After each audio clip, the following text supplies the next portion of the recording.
Урматтуу интернет колдонуучулары, азыр Каракулжа районунда балдар чыгармачыл борборунун маданий отчеттук концерти азыркы учурда сырткы көргөзмөсү болуп жатат. Мына бул жерде өзүңүздөр көрүп отургандай балдар чыгармачылык борборунун сырткы көргөзмөсү.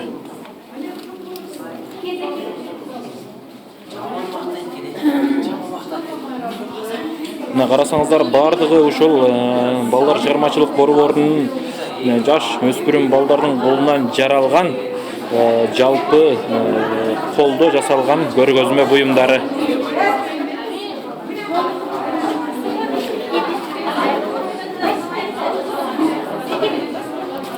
Мына караңыздар, бул болсо колго чегип сайма менен сайган Рыспай 75 жашта деп жазууну түшүргөн. Бул жакта бардыгы кийизге оюуларды түшүрүп 5 жаштан 12 жашка чейинки балдардын колунан жаралган кол өнөрчүлүк көргөзмөлөрү десек жаңылыштык болбос.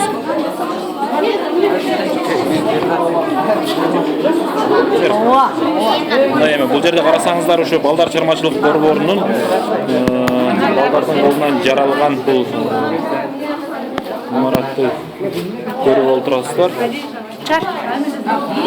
Бул колго жасалган, карабайсыздарбы, кандай гана кооз керемет көрүнүш десек болот.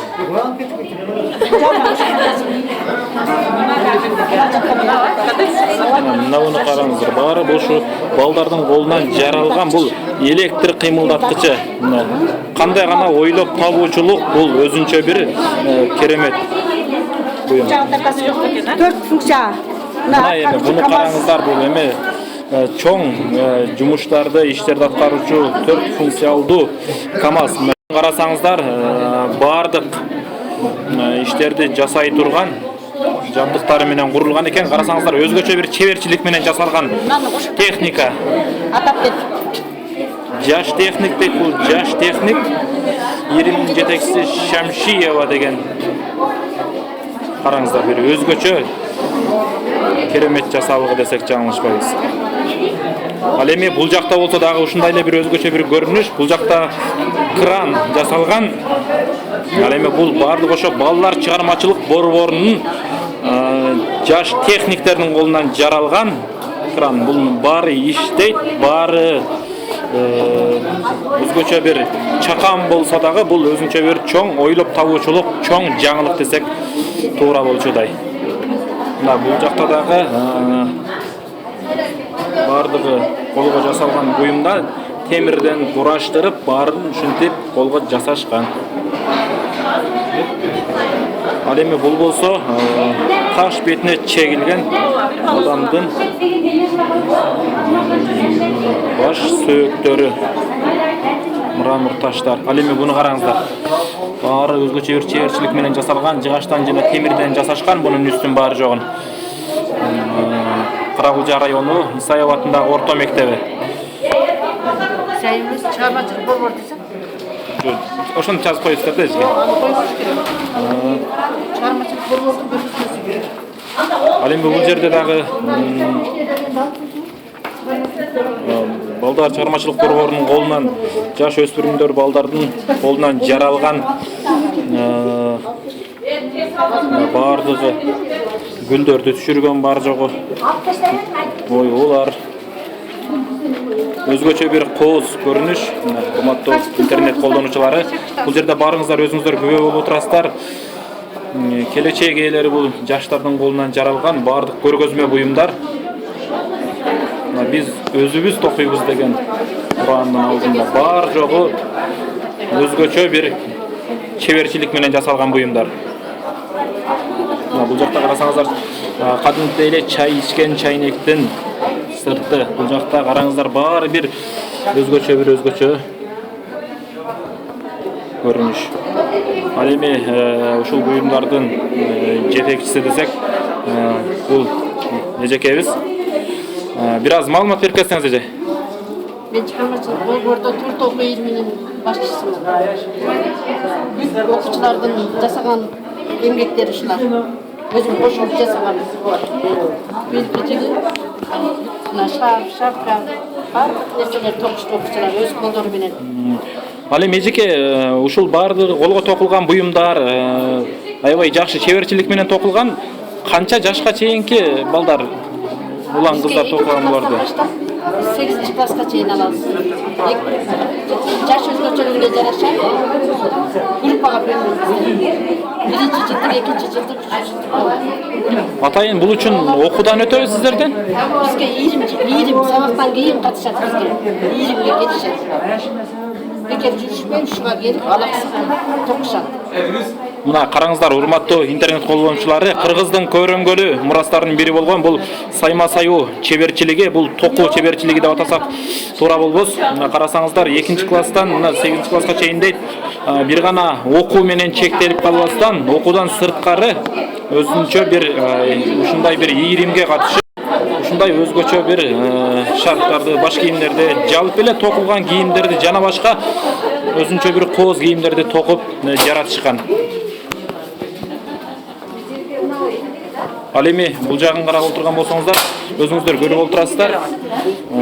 Бул жакта дагы ошо балдар чыгармачылык борборунун музой ишмердүүлүк ирими дейт. Бардыгы кагаздан жасалган өзгөчө бир кооз буюмдар жайгашкан бул жакта.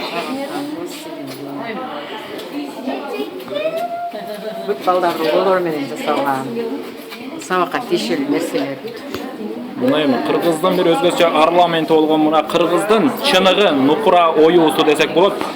Бул дагы балдар чыгармачылык борборунун жаш кийиз керемет ийрими деген ийримдин жаш балдарынын колунан жаралган өзгөчө мына кыргыздын орнаменти өзгөчө бир кооздук керемет мына оюлар өзүңүздөр күбө болуп отурасыздар. Бул жерде караңыздарчы, эки чымчыктын сөлөкөтүн түшүрүп, ушинтип оюп жасап, картинага салып түшүрүшкөн. Мындай кооздук, мындай орнамент кыргыздын чыныгы оюусун бир гана ушул балдар чыгармачылык борборунун жаш өспүрүм чеберлеринен көрө аласыздар. Карасаңыздар, бул жакта жаныбарларды дагы ушинтип кийиздин бетине түшүрүп жасашкан.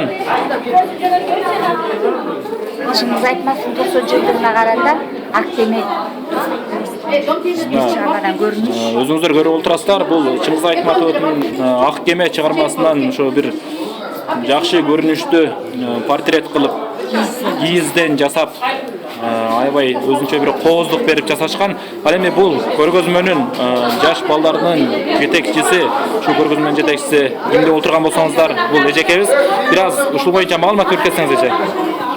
Мен Кандаров атындагы балдар өспүрүмдөр чыгармачылык борборунда кийиз керемет бөлүмүн жетектейм. Фамилиям Өмүрзакова Гүлзада. Мен быйыл дагы чыгармачылык борборунда бөлүм жетекчи конкурсуна катыштым.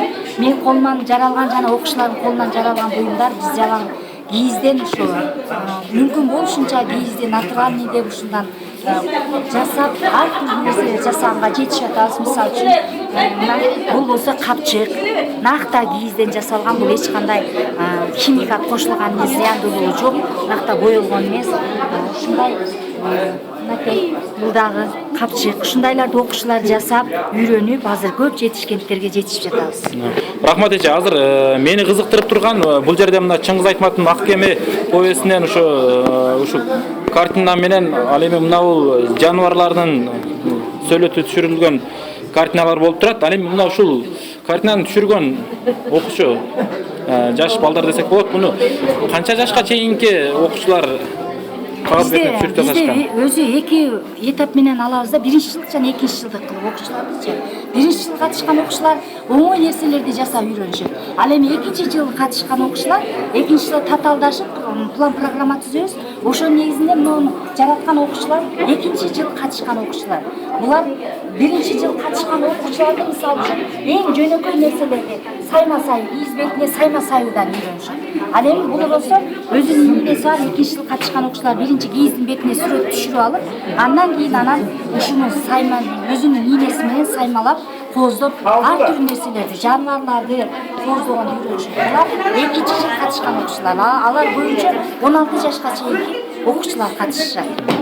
Рахмат эжеке, мына урматтуу интернет колдонуучулары, Чыңгыз дегенде кыргыз эске келет, кыргыз дегенде Чыңгыз эске келет деп кыргызды дүйнөгө тааныткан бул Чыңгыз атабыз. Ал эми ошо Чыңгыз атабыздын Ак кеме повестин үзүндү кылып ушинтип портретке нак кийизден чегип ушу түшүрүшкөн баары. Жана жаныбарларды да. Ал эми мына жаныбарларды дагы мына өзүнчө бир өзгөчө кооз чеберчилик менен таза кийизден бул боек менен эч кандай боек колдонулган эмес, эч кандай кошумча алымчасы жок. Жалаң гана кийизден жасалган жаныбарлардын сөлөкөтү бул кийиз бетине түшүрүлүп жасалган. Чоң рахмат эже.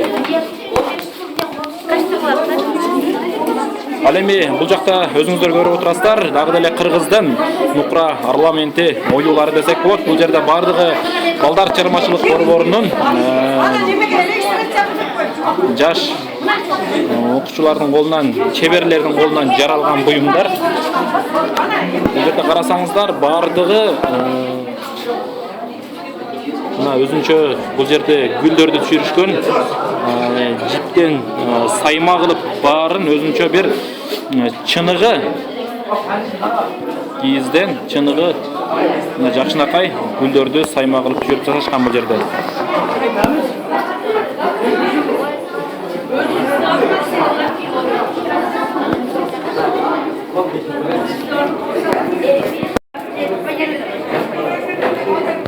Мына карап отурасыздар, мына бул жерде коёндор, буну жиптен жасашкан го деймиз, жиптен жипти тизип баарын эки коёндун жибекчигинен жасашкан, эки коёндун жакшынакай мына сөлөкөтүн портретке түшүрүшкөн.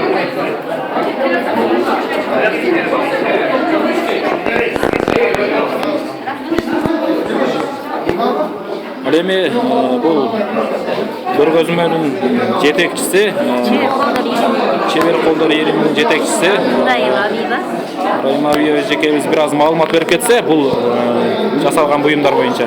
Мен ириминдин аты Чебер колдор ирими деп аталат.